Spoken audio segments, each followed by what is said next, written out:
Hi, I'm Clate Mask, and on the Conquer the Chaos podcast, I talk with inspiring business owners about what it takes to build a great business and a great life. That means more money, more time, more control, more impact, more freedom. So keep listening to hear the tough lessons they learned so you don't have to repeat them. Welcome, everyone, to this episode of the Conquer the Chaos podcast. I am Clate Mask, co-founder and CEO of Keap, and so excited to share with you on this episode as your host of the Conquer the Chaos podcast, the guest that I've brought today, because this is going to be an awesome conversation. Our guest today is someone who I've known for many years. He is a great entrepreneur, but he speaks to one of the problems that I see plaguing entrepreneurs all the time. And the problem is, how do you actually set the vision for your life that supports your business?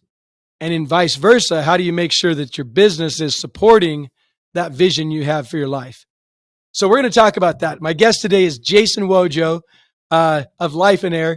Jason, thank you so much for being here. Why don't you give just a quick introduction to our audience as to who you are? Clay, super excited to be here, man. Love what you're doing, and I'd love to be part of this. And so my entrepreneurial journey started off as someone who found himself in several businesses working way too hard. I was introduced to Lifeonaire actually as a member, and this is what changed everything for me, where I started to really understand that business isn't just a tool to make money. It's not just a way to generate an income, but you rather can have a life and a business you love. And so now I get the opportunity to kind of share this message all over the world at this point. And I'm just so passionate. And man, I got to tell you, when Conquer the Chaos came out, I'm like, this is gold. Like you've encapsulated so well what business owners and entrepreneurs struggle with, that it's just such an alignment. I'm super excited to share with your audience, like how to actually make this a reality. How do you really do this? Well, Jason, I as I've gotten to know you over the last couple of years, a little bit more in depth, I see what you practice. And absolutely, when you look at the personal keys to success, and in particular, the second key being vision, life vision for your personal life, what you do, as I was writing that, I thought several times about you. I thought about what you do and how you teach this, and the fact you became a student of it first, and as a customer, and then took it on. I'm really excited to have this conversation. Will you just tell everybody what Lifeonaire means? Because the name of the business has an important meaning for everybody. Yeah, right. Well, so everyone knows what a millionaire is, right? Like someone who has a lot of money. But the problem with that is, and by the way, there's nothing wrong with being a millionaire. But oftentimes, if you're not really careful, if you're not deliberate in the pursuit of that money, you'll find out that the life you thought the money would buy you is not what you actually experience. And so a Lifeonaire is someone who has a lot of life. And it's the life that you're hoping the money will buy you. And so that's really what we're after at the end of the day, right? It's a life. It's not just the money. Love it. And we're going to talk through this, but I think the audience, as audience, you can probably see why Jason and I are so aligned on this, because when I wrote Conquer the Chaos, the 6 keys to success for entrepreneurs, I start with the definition of success. And I say, look, success is balanced growth in your business and personal life that produces freedom. And so you can see how the alignment of our messages is there. And that's what we're going to talk about, because the problem that I see that many entrepreneurs make, Jason, is that they get how vision for your business is very helpful. And they can even see how, okay, you set lofty goals, kind of purpose, mission, you have these big goals, and then they break down into smaller goals. And then you have kind of this rhythm of how you go about executing your goals and your operation in your business.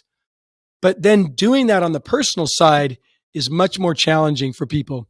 And life is so dynamic and things are changing. And, it's what I find is people really have a hard time setting that life vision, which is why I called it out as that second key to success. And just as a reminder for everybody, the life vision, as I describe it, is setting your identity, your purpose, your values, your mission, and your goals. Identity, purpose, values, mission, goals.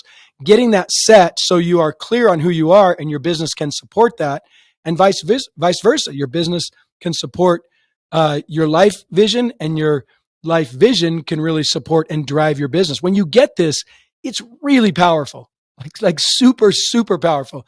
In fact, when you really study very highly successful entrepreneurs, and I'm going to use the term of success, meaning balanced growth in your business and personal life, right? When you see these people that are winning at life and winning at business, they've figured this out. They figured out how to set a life vision that supports the business and how to set a business vision that supports their life. And so that's the backdrop for this conversation. Now, tell us in short, you talked about Lifeonaire. Hey, having enough life, having a lot of life to live. Tell us in short how you help people do that. Help us understand your method on how that works. So there's two components to this. The first one is what you alluded to, which is I know everybody thinks they just need to make money in their business. I get it. I went through that phase too. But if you by the way, you and I both want them to make money. Like we need to make money. and that's important. But the thing that is oftentimes missed is what are you really trying to accomplish with that money? And that's where the personal vision can really apply. Because here's the thing. If you make a ton of money, but you're running around with your hair on fire constantly and you can never enjoy it, or you're too stressed out, or you're never present with your family, even if you're there physically, that's probably not what you're looking for. And by the way, this is a part that everybody misses. There will be a long-term consequence to that, and it's probably not going to be good. And we call that the dark side of entrepreneurship, right? Right. And Clate, I just talked to somebody who said, their dad was an entrepreneur. They're like, my dad's business was his mistress. And I was like, wow, I never heard it said that way before. And so we really help you with two things. The first step, and I think this is so important, is I believe, and I might get some resistance on this, but you have to figure out what you want your life to look like first, as you define personal vision. And the reason is because the whole purpose of your business, aside from making money, is to give you the life you want. And how are you going to create a business that complements your life and that supports that life if you don't know what that is? Right. And so you need to kind of have that information. Yep. And this is where I think a lot of people struggle sometimes, because it's not easy to just come up with your life vision. It's right. How do you do that? So I have people ask me sometimes, in the book, I try to break it down into some elements to say, look, establish your identity, your I am statements. I am this, that's the identity. Establish your purpose. Why are you here on this earth? Why do you exist? I share with people all the time. My purpose is to love, inspire, and enrich others. That's my purpose. Your mission, what's your life mission that you're about doing here? And then your once you've got your identity, purpose, values, or your values and mission, your values are I like to tell people, look, 5 things that you really highly value. Then once you set that, you can set your life goals and then begin to break it down. Yeah. And as I teach people, set the goals in 5 areas: physical, spiritual, social, business, and financial. I would love to hear, that's kind of a construct that I've put together for people. But what I find a lot of times is people will come to me and they'll say, man, it's really hard to sit down and fill that out. And so you do this, you help people do this. I'd love to hear, how would you encourage people? How would you direct people? What tips or tricks would you give people when they're trying to set this life vision, whether it's using, the construct I provide them or some other construct? As I say in the book, I don't particularly care what construct you use. I just want you to have a vision that really drives you. Well, and before I even tell you that, Clate, for everybody listening, I want you to recognize there's nothing wrong with you if you've never done this before. You're not broken. It's just that you've never maybe thought about the importance of this and have never been taught how this applies to your business. And so you've kind of just neglected it. And so that's okay. And by the way, that's particularly true because in the world of entrepreneurship, the teaching is so much about the business. There's hardly anybody out there teaching the life side of how you make the business work for entrepreneurs. There's a lot of people out there doing life coaching, but specifically, how do you do the life vision side as an entrepreneur to make the business work, and then vice versa, the vision of the business that makes your life work? Right. And so with that, so as you know, this isn't easy to do because most people have just been conditioned to follow the path and follow the masses. And so when we teach people how to do this, there's 3 exercises in particular that I think are really tactical, strategic things that people can implement on their own here, and unless they want help. And so those 3 exercises are this. The first one, and everything you said, Clate, I 100% agree with. And when people get stuck in trying to figure out the answer to these, what we've found is that if you can push kind of different components of their value system, you'll find out quickly, or they will find out for themselves what they value. So for instance, one of the exercises we do at our live events is write your eulogy. And people have this. We're not the first ones to come up with this idea, but write your eulogy. But this is a twist of it. You're going to do two different versions. One of them is if you died today and you had to tell the whole complete truth and nothing but the truth, and it came from somebody who knew you intimately, maybe even the things that you never shared, but you know are true about yourself. What would people say about you? And then version two is, what do you want people to say in the deepest heart of hearts? Like, what would you like people to say about you? And so this is one really powerful exercise for two things. One, people start to recognize very quickly, are you saying things like, oh, he made, $8 million in real estate, or are you saying like he was a great father or a great husband or a great mother or sister, or, he poured into his community, or she did this or that. You start to identify those things of how you see yourself. And that can be really enlightening. The second exercise is, what would you do if you had 90 days to live? Like if you got a fatal diagnosis that you were not going to be on this planet in 90 days, how would you spend your time? Like now, of course, forget about the estate planning stuff and who's getting the house and the car, like the real stuff. Who are you spending that time with? What are the things you find most valuable? And that is another insight into all of the things that you mentioned. And the last one we do is, what do you want your children's lives to look like? And if you could design what their life would look like as an adult, what would you want them to experience? What would you want them to be, do, have, the kind of person you'd want them to like show up as? And and by the way, the reason we ask that question is because we found a lot of times is like people have a filter on what they think is possible for them or what's realistic or probable, but they take that filter off when they think about their kids. And so often, we'll have them write it and it will be like, so why do you guys think we wrote this? And they're like, oh, I don't know. And I'm like, it's because it's what you want. And they're like, oh, wow, you're right. I never thought of it that way. And so those are just basically some tools that we found useful to find the answers that you mentioned to those questions, right? That are sometimes difficult to uncover. Yeah, I really appreciate those exercises because in particular, the last 90 days is a great way to focus people on what matters most. We've all heard the story of the person on their deathbeds never wishing that they had a little bit more time to do some more work. Yeah, they wish for other things, time for other things. So I like that last 90 days exercise. I've heard the eulogy exercise, but I like your spin on it. I think that's a good way to do it. And I hadn't heard the kids what do you want for your kids? Is there when people are sitting down to do these exercises, is there anything that you've found that's helpful to get them in the right mind space to do it? So, one of the questions we ask is, and I think it's really important to consider is like, and this is not to press any buttons of pain, for instance, but I think people move towards something or away from something either because there's a pull in this direction of a positive, something that's pleasurable, or they're getting pushed, they're getting poked from behind. Like, so you got the carrot in the front and the stick in the back. Right. And so I'll ask people like, listen, if you continue on the path you're on right now, maybe it's good and maybe you're happy with that. But if you're not, what is life going to look like in a year or 3 years or 10 years? Imagine yourself on the same exact path you're on now. Like, what do you what's a high probability outcome that you're going to be experiencing? And is that what you want? And sometimes that's enough to kind of snap people out of it, to recognize like, this is what I want. Now, the other option of that is, you could do a positive kind of experience for them where you could say, hey, like, imagine you've done these steps, you've focused on the things that are most important to you, you've done the work, and what does life look like now?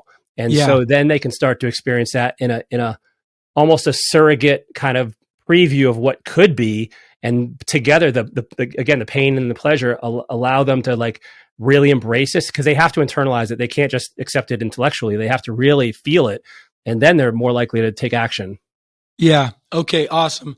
You did it. You shared a few things in the exercise, in your explanation of the exercises, and there in this last part about ways that people can take the filters off and break down the ego that a lot of times blocks us from seeing the truth and seeing what we really need to. And so I really appreciate that, because if we go through these exercises you just described, whether it's the eulogy exercise, what you want for your kids exercise, the 90-day exercise, and we don't get the ego out of the way, then we end up creating a pseudo exercise that doesn't really get us to a place of fulfillment and satisfaction of who we are and who we're trying to become.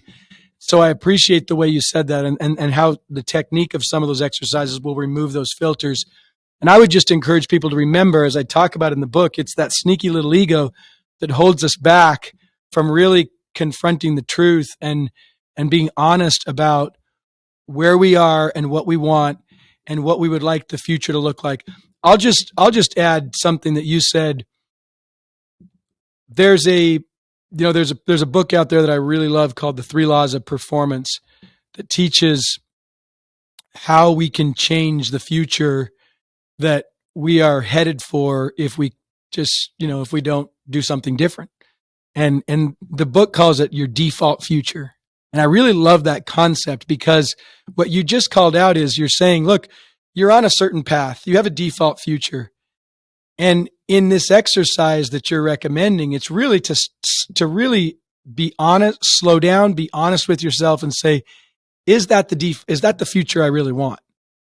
And that takes a lot of courage to do that. It takes a lot of self-confrontation, a lot of checking the ego, but it is where change happens. It's where we go, you know what? Heck no, I'm not going there. I don't want that. That's not what I want. Or, and that's kind of the poke that you're talking about from behind, but you have to be honest with yourself to say, oh no, that's not what I want. But the other side of it is to go, you know what? I see something better and more exciting, and something that the eulogy exercise or the 90-day exercise. And that's what I want. And that's the carrot that gets motivating, gets exciting. But either way, we got to have that moment of really confrontation, self-confrontation of the future to say, is that what we want? Is that the default future we're really after? So thanks for going through that. I think that's really helpful. One thing I've noticed as I've talked with entrepreneurs and coached them while they're working on their purpose, values, and mission is that there's an art to getting into the right mindset to do this work. And part of that art is not expecting it all to happen at once. And in a very funny way, what I've noticed is when people say, okay, I'm going in the room, I'm locking the door, I'm going to come out with my life vision.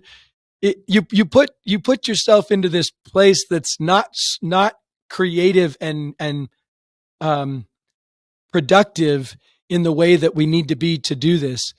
And so in a funny way, you have to kind of give yourself permission to let it take a little time, have a few iterations of it, and that's okay. But there's also value in secluding yourself a little bit, getting away.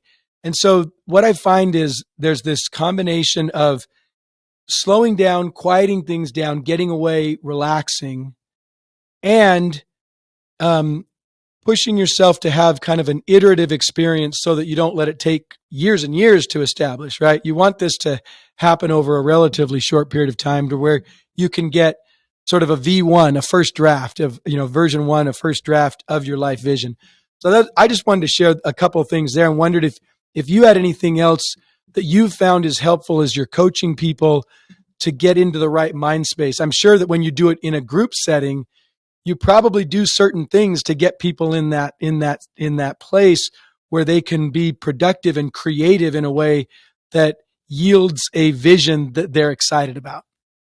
Yeah. And I'm going to echo a lot of what you said. So when we do this, for instance, one of the very first things we do is we have to, and this is not coming from a place of anything more than that we're just simply further along than some other people, but it's not that we're any better or any smarter. It's just that people have been doing things the way that's worked for them or not worked in a particular way. And so the first thing that we have to do is really help people understand that there's a problem. And so one of the questions we'll ask is listen, we'll ask the audience actually is so tell me, what it is that why are you here? And we get a bunch of answers. And then we'll say, okay, and so what would a perfect life look like for you? What would your vision look like? And usually we get at this level, it's an entry level question. So people don't have deep things yet. And then we'll say, okay, so guys, now listen, out of every business owner or entrepreneur, close your eyes right now and raise your hand if you can think of at least 3 to 5 people that are that have a life that represents what you just heard, and almost none of the hands go up, like maybe one or two hands. And I'll have them open their eyes and I'll say, look, listen, we're all smart in here. We're all hard workers. Many of us are overachievers and perfectionists and all this, and we're all trying to accomplish the same thing here. Right. But there's clearly an issue if in a room of 100 people, only 3 hands went up of someone who has that life. And so can we, excuse me, can we publicly just recognize and agree that there's a challenge here, that something's wrong, and everybody agrees. And so that's the first step. And it's kind of like the other exercises I mentioned, like get them to recognize something's wrong. But I want to also really emphasize, you hit it on the head, like, and yes, we do it as a group. So that helps somewhat versus on your own. It is harder on your own just because you've been conditioned for so long, you don't have any other input. But the thing is with your vision is, for us, I believe it's a living, breathing document that matures and evolves as you do. And as you know, maybe you have kids, and when you first created it, you didn't have kids, and maybe something changes, and it doesn't happen overnight. And so, but what we found is the more you refer to it, the more you keep it in front of you, the more you start to internalize it. And I'm personally not a big like woo-woo person. However, there is something magical that happens when you just continually refer to something and it starts to become ingrained in you. And you'll notice something, you'll be like, well, you know, my first version, I thought this was kind of me, but I have some better verbs here, or this isn't quite right. Let me change that. And then gradually over time, it starts to become part of you that really piece by piece starts to show up in your life. Like, you know, each component, it starts to like show up. Okay, we're going to keep this going, but first, a quick message for you. Conquer the Chaos listeners, let me talk to you straight for just a minute. You're running your business and it dominates your mind. It can be very difficult to take a step back and see what's needed to create balance in your business and your personal life, and to create great growth and development and progress in your business and personal life. One of the most powerful ways to gain the perspective that you need is to get away from things and immerse yourself in an environment where you're going to be inspired, where you can see possibilities, where you can create connections, and where you can learn and grow and develop. And I know of no better place for entrepreneurs than Keap's Let's Grow Summit. For years, we ran this conference as just an amazing mecca for entrepreneurship. And then, truth be told, for a few years, we didn't run it. We got back to it last year, and this year we're putting it on, and it is going to be awesome. I am so excited about this, and I want you as our listeners to not miss out on this event. It's going to be November 20th through the 22nd, downtown Phoenix, with the main days being the 21st and the 22nd. You can register for it by going to keap.com/letsgrowsummit. That's keap.com/letsgrowsummit. And you can take advantage of our early bird registration pricing, which expires the end of July. So if you are needing a reflection time, an opportunity to take a step back, gain greater perspective, inspiration, and most of all, see what automation, the 5th key to success, can do for your business, then make sure that you attend the Let's Grow Summit. Keap.com/Let's Grow Summit, November 20th through 22nd in Phoenix. I look forward to seeing you there. All right, now back to our chat. Okay, I love this. There's a couple things you talked about that I want to emphasize. The first is the concept of a living, breathing document, and this is why I said you got to get a V1. You got to get a first version, but you don't have to perfect it so much that it's never going to change. It's that you're getting a version in place, and then you start to live it. And this is why, you know, in what I teach, it's in the planning document, and, you know, planning materials that I provide to people. It's that you're revisiting you're rewriting it every week. And as you rewrite it, it's very common that you start to find little things that are adjusting and need to get changed. And then when you do your quarterly planning, you're looking at the big picture and you're going, oh, okay, well, what needs to adjust here? And it's amazing how over the course of a quarter, little things start to get clear. But it's because you're practicing. It's a living, breathing document. So I love that about what you described. And then the other thing that you talked about is in a group setting, you know, you've got people that are being intentional. And I think that's the point I want to call out. When you describe people and when you describe that, you know, you talked about close your eyes, raise your hand if you see people that are living this life. I really want to acknowledge the fact that what you're doing is you're waking people up to the possibility that they might be on the path to the dark side of entrepreneurship. And that I really commend you for, because it's such a subtle thing that happens to people because we're so ambitious, because we're so driven, because we freaking love our businesses. We do. We love them. And if we're not careful, it feels to our kids, our loved ones, our family and friends that it is our mistress, the way that you described your friend. And that is such a subtle thing that happens. We love our business. We also worry about our business. We stress about it. It's there all the time. And so I want to acknowledge you for, in your setting, you help people wake up to that possibility that maybe they're a little further down the path to the dark side than they would prefer.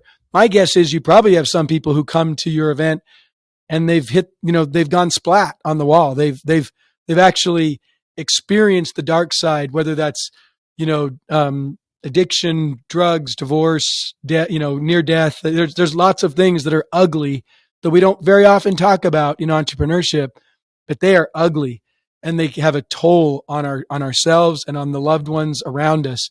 And so, it's really easy to not talk about it and just be charged up and excited about the business.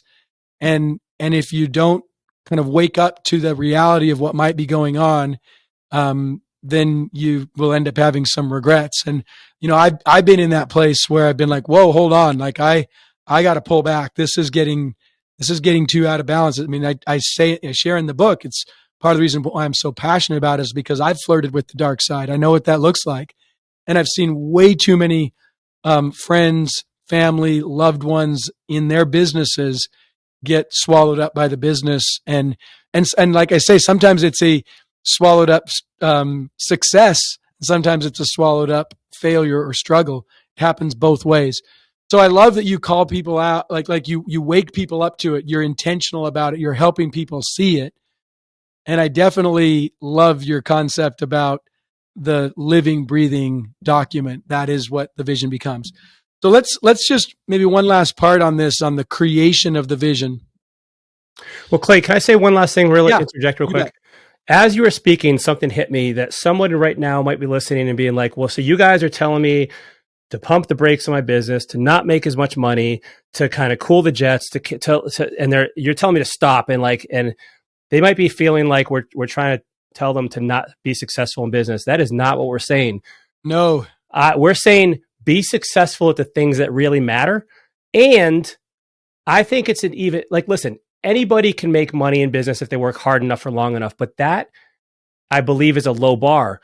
What if you could be successful in life and in business? Like if you're a smart overachiever, you enjoy a challenge, how about we embrace that finish line instead, where you work smarter, you do things differently than just pure blunt force trauma, right? Let's do things a little bit differently.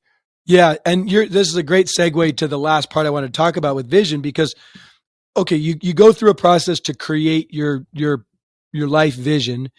You guys have a process of how you do that, which I'll make sure you get a chance to share with people at the end here if they want to learn more.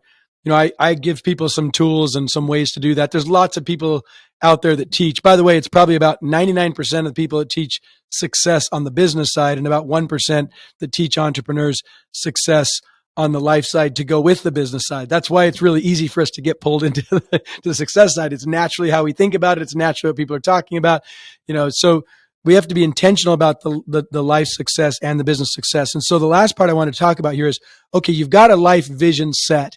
Now, how does that on a day-to-day basis help you to achieve success in your business, and vice versa? On a day-to-day basis, how does the success in your business help you to achieve your life success?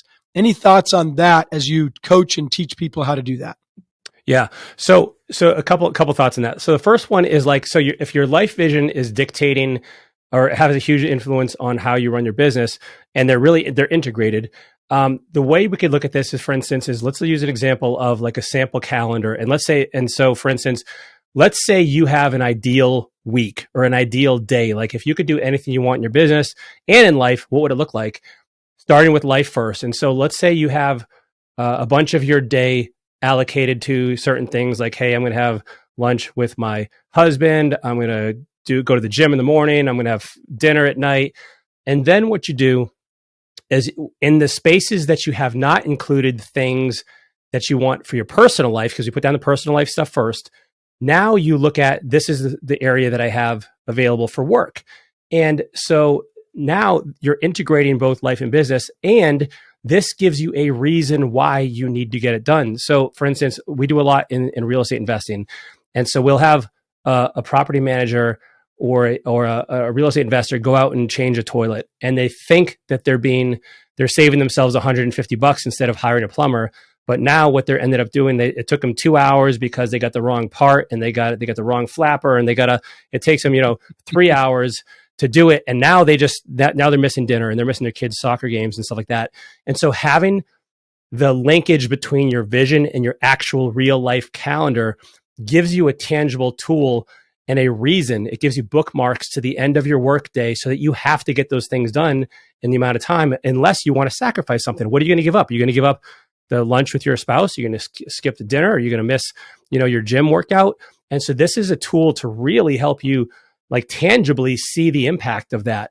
And as a funny example, like we use this all the time, is like, hey, let's say you're going on a vacation on a Saturday morning and you're going on a cruise, and that Friday before you leave, you get more done in your business than the previous Monday through Thursday.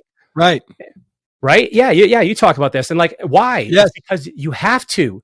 What if you approached every day like that, like with that urgency and scarcity that I'm not going to sacrifice my personal life for my business, and I'm going to figure out a way. I'm going to be smart in how I run my business so that I can have both of those together. Love it. Okay. So what you've described, I would summarize what you've just described as life design for entrepreneurs. And a lot of people, by the way, there's a lot of people out there that teach life design, and there's a lot of people that teach success for entrepreneurs.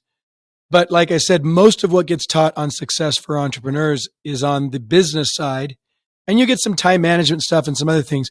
But you said something really crucial as you described this, and it's, why are you doing this? Why does it matter?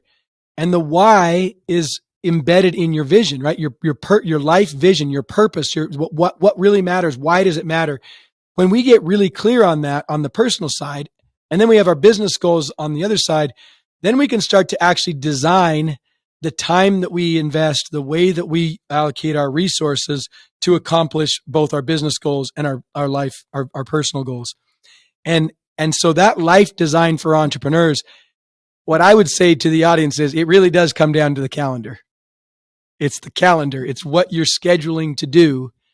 And if you're not intentional about the scheduling of things that matter to you on the life side, the business side will take it all.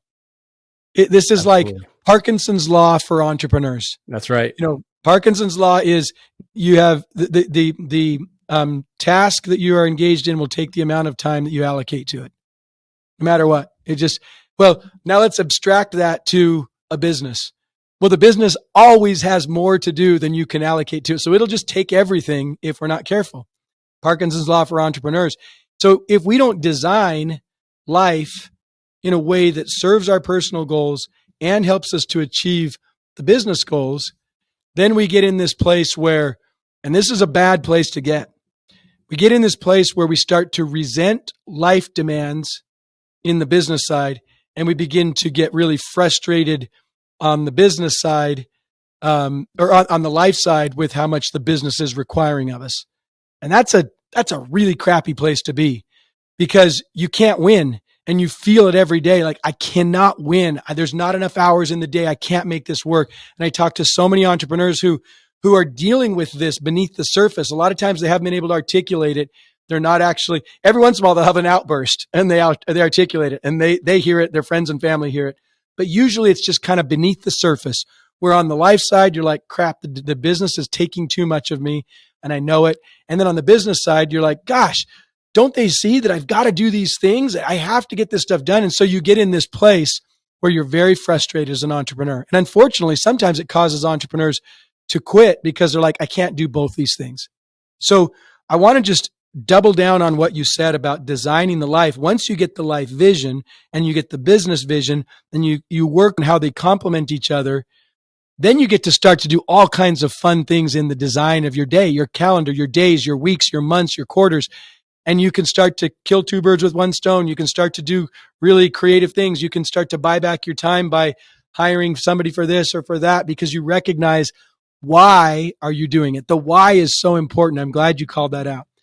Any thoughts as I described that about life design for entrepreneurs that you want to touch on before we tie off this part of the conversation? Yeah, man. One thing, and it's this, like, and someone right now is thinking, well, listen, hold on. I totally relate to that, Clate, and I already can't get what I want to get done, and I'm working 80 hours a week. How in the heck am I supposed to do this and still have a life outside of business? To which I'll say two things. One is I want you to think of the 80-20 rule, which almost everybody's heard of at this point. And as it applies to work, let's think of it this way. 80% of your results will come from 20% of your hours. Let's say you're working a 40-hour work week. And I know it's not an exact science, but it's a principle, right? And so 20% of a 40-hour work week is 8 hours. So that means 80% of the results in your business are coming from 8 hours of work per week, assuming a 40-hour work week. And so I just let that simmer and see if, if you're listening right now, see if this is holding true for you. But many business owners aren't doing the right things in their business, and this is why they're so busy. The other thing I'll say is this. So 2017, a study was done. It was a survey. They looked at 1,989 office workers in the UK, and they discovered that the average person out of a full 8-hour workday of true work was only doing 2 hours and 53 minutes. So let's round it to 3 hours. That's 15 hours of true work per week that was accounting for that entire 40-hour work week. And so this is where we need to be honest with ourselves as the business owners. Like, gosh, maybe we really don't need to work all these hours, or we need to think about the business and run it a little bit differently than we have been.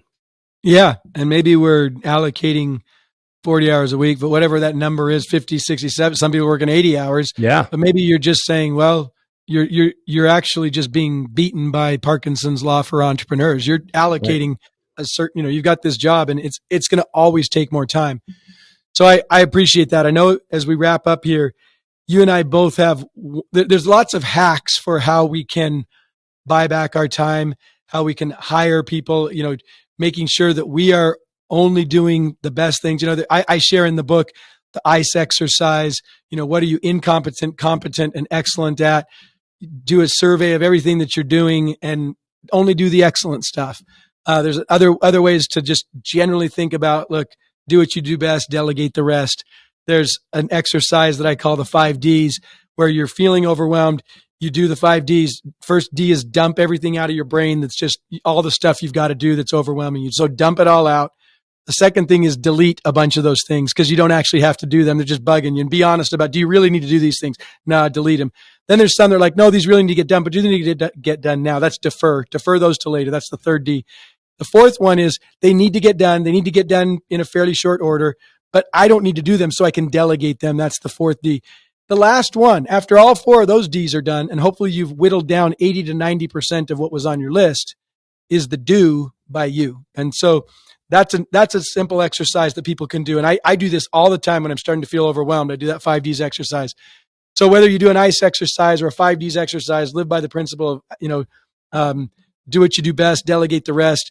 But certainly recognizing how much your time is worth, and then not doing the things that aren't worth that much time, paying someone to do it, buy back your time. Dan Martell, a friend of mine, talks about this very well in his book.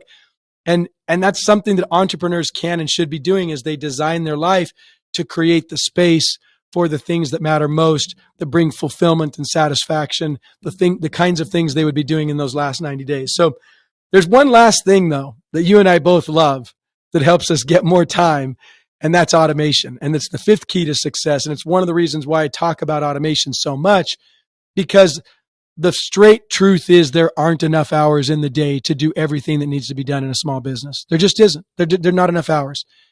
But you can automate to replicate yourself. And you can automate to get a bunch of other things done. And for some people, they may not know, Jason was our customer of the year a couple of years ago because he automates the heck out of things, which shouldn't be a surprise given that Lifeonaire is so, is what he does. But anything that you want to share, Jason, about automation and what that's meant for you in being able to live a great, have a great business and a great life? Man, there is not enough positive things I could say about the utility and the application of automation in the business. I think it's, to me, this is the game changer for people, because everybody, listen, delegation is great. It's very important. There are things that cannot be automated and delegation is required. However, delegation is more expensive. It's more difficult. There's a whole lot more skills that are involved with it. Time. Yeah. Like automation is incredible because, so many reasons. Number one, of course, it's less expensive than delegation. It shows up 24/7. It doesn't care if you use it once or a million times. It performs it the exact same way every single time. It's not taking long lunches and extended vacations, and it's always showing up, without a hangover. And I also believe, here's the other thing that you just mentioned, Clate, with the ice exercises. Like, I think of automation, I call it like the great equalizer. And what that means is it allows you to get time back from running the operational side of your business. Right. So that you can develop your skills and get better as an owner, because ultimately you're going to be the cap in your business in many cases. And so as you now have more bandwidth, you can become better. Automation gives you that time back. Listen, we spend, a few $100 a month on Keap. There's nowhere on this planet that I couldn't keep my employees locked in the basement and feed them under the door for cheaper than I can get Keap. Like, and so I'm not saying to do that, but like, it's just such a no brainer that there's so many benefits that, I think if you're not automating, you're going to struggle. Yeah, obviously, I say all the time, automation is a great game changer for small business. It's what changes the math of trading hours for dollars. It's what creates more hours for you, and you guys do it great. We're automating all across your business. That's the key thing that I love to see. It's not just automating the marketing, but the sales, the service, the operations, the processes, the workflows. Turning those standard operating procedures into standard automated procedures from SOP to SAP, as I say all the time. So you and I are, we're preaching to the lead singer and the choir to each other here. I know that, but what I would say is, I think a lot of times people think it's too. Well, some people can do that. I can't do that. It's like, no, it's so accessible. So for anybody that's thinking, hey, I'd like to get some more hours in my day, use automation. Check us out at keap.com. It's what we do, helping small business automate. You guys have done an amazing job of that, Jason.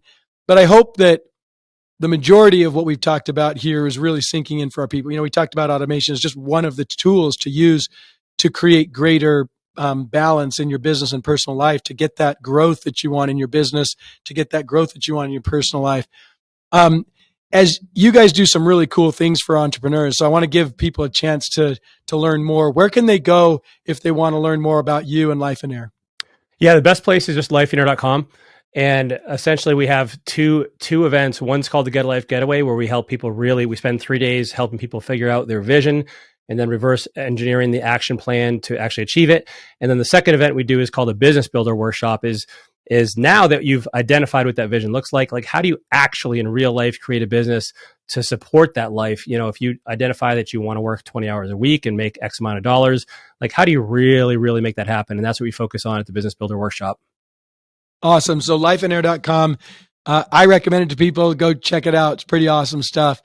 I hope that as people have listened to this episode of the podcast, the realities of trying to manage the business and the life are clear, but also there's a way that you can break that down into actionable steps, intentional things that you can do to have a vision that supports the life that you want, and a vision for your business that supports the business you want, and then how to marry those through great design of your life vision and your business vision.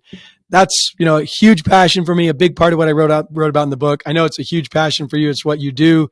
And it's something that I want so much for entrepreneurs who are in that place of just frustration, where they just feel like they can't win at both. They're trying to play these two games that both require way too much of them. And there's just tension and frustration, and it leads to that dark side of entrepreneurship. A lot of times it leads to stagnation, failure, getting out of the business.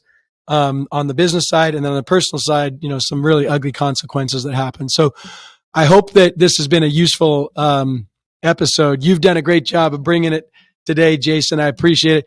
Thank you for everything that you do out in the community for entrepreneurs and the way you serve entrepreneurs. Love what you do in helping entrepreneurs see what's possible with automation as you use Keap. And I know we'll be together at the event in November, the Let's Grow Summit, amazing conference for entrepreneurs that people don't want to miss, November 21st and 22nd in Phoenix. So we'll see you there. And anybody who's following and watching what we're doing with the Conquer the Chaos podcast and what we do at Keap, I would also invite you to come join us at the Let's Grow Summit in November 21st and 22nd in Phoenix, Arizona. It's going to be awesome. All kinds of tools and tips and tricks for how to apply automation to grow your business and how to be successful in business and life. It's what we do. Excited about it. Jason, thank you for being here. It's been a ton of fun talking about this. You've brought a bunch of great tips and tricks and tools for people to practice. Love the exercises you recommend. I highly encourage them to our audience. So with that, we'll wrap this up as another episode of the Conquer the Chaos podcast. And until next time, keep growing. Thanks so much for listening. Subscribe right here on YouTube or in your favorite podcast app to make sure that you don't miss a single episode of the Conquer the Chaos podcast. And hey, if you like this episode, let's get this out to more entrepreneurs. We all know that it is not easy to grow a great business and a great life. And so let's get this message out to others. Make sure that you hit the like button, that you comment, and that you share it with others so that we can help other entrepreneurs build a great business and a great life as they conquer the chaos. Keep going, keep serving, and keep growing.